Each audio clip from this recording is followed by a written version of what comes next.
What up guys? So ayan, dumating nga pala yung order kong self-leveling epoxy. Ayan, so bago nga pala ako mag-umpisa, syempre, sinetup ko muna yung camera ko para ma-vlog natin yung gagawin natin today. Vlogger is yarn. So syempre, bago natin ilagay yung epoxy, kailangan muna nating tanggalin at linisin yung mga nakalagay dito. So hindi na nga kasi yan na tiles yung patungan namin ng kalan kasi nga hindi ko rin alam. Basta hindi siya naka-tiles kaya gusto ko siyang lagyan ng epoxy. Tapos gusto ko rin makita kung maganda ba yung kakalabasan niya. At ayan, nilinis ko talaga ng mabuti yan at nilagyan ko siya ng Sunrox at kinuskus ko din para mawala talaga yung mga oil na kumapit dyan para yung epoxy ay maganda yung pagkakalagay. Para kapit na kapit siya. Kasi nga lutuan to, diba? Ayan, pagkatapos ko nga pala itong linisin at kuskusin, kailangan pala patuyuin muna yan ng tuyong-tuyo para paglagay ng epoxy maganda yung kapit niya at hindi na siya basa. Ayun lang. So ayan, habang hinihintay ko nga palang matuyo yung semento na paglalagyan ko ng epoxy ay nagkape muna ako. Ayan, kasi nga kakagising ko lang. Kasi syempre sanay ng panggabi, kaya ayan, sa gabi kami gising, sa umaga kami tulog. Nilinis ko na rin pala itong pinagpatungan ng kalan. Hindi ko alam kung tiles ba to o marble, basta mabigat siya.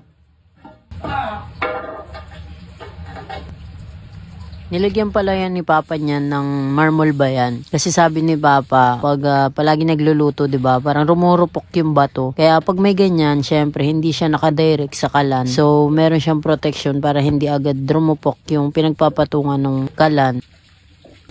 May nakita nga rin pala ako ditong tirang pintura, tapos thinner, pati gamit na brush. At papalambutin ko muna yung brush dyan para magamit ko pa siya pampintura. Kasi gabi na walang mabibili ng brush. Habang pinapalambot ko yung brush dyan, ayan, kakain muna kami. Kasi 11 na ng gabi at di pa kami kumakain. Tubig lang ako.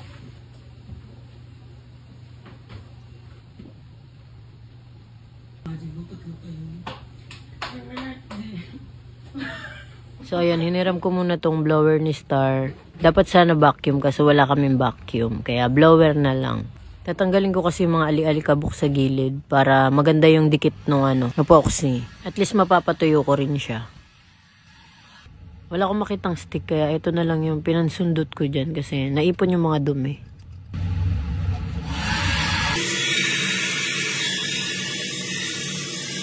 Pagkatapos ko siya i-vacuum, ayan, pipinturahan ko na siya. Medyo pwede na rin niyang brush kasi lalambot din naman yung pag sinundot ko yan pag sinawsaw ko yan dyan sa pintura. Nakakita na rin pala ako ng stick.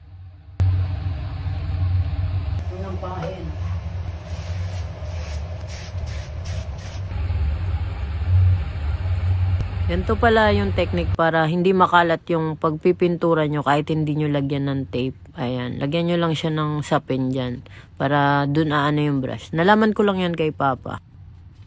Share ko lang din pala guys, alam nyo, si Papa lang gumawa ng buong bahay namin. As in, hindi kami nagpagawa kahit ano. Magsimula sa semento, sa wiring, sa kuryente, sa tubo ng tubig, lahat-lahat halos si Papa yung gumawa. Tapos nung mga bata pa kami yung katulong niya, taga-abot ng pako. Ayun. Kami yung naging alalay niya sa paggawa ng bahay. Puro pa kami mga bata noon. Siguro kay Papa ko rin naman na yung mahilig ako magawa-gawa at saka magpintura. Yung pagpipintura talaga, na-enjoy ko siya. Parang pag ginagawa ko siya, nawawala yung stress ko. Yung dati kong kwarto, every 2 months ko ata siya pinipinturahan nun. Wala lang, kahit hindi naman siya kailangan pinturahan, pinipinturahan ko lang. Nag-i-enjoy kasi ako pag nagpipintura ako, nakakawala siya ng stress. Dapat nga siguro hindi na lang ako nag-public governance or nag-political science kasi siguro dapat nagpintor na lang ako. So, ayun lang guys. Yung epoxy pala, pag natuyo siya, para siyang naging tiles. So, kayo na bahala mag-apply and papakita ko sa inyo yung before and after. So, ayun guys. Ito na pala yung pinaka-the best na nagawa ko sa kusina namin. Ayan, medyo okay naman siya. May nagbago naman. So, hanggang dito na lang guys. Maraming salamat sa panonood.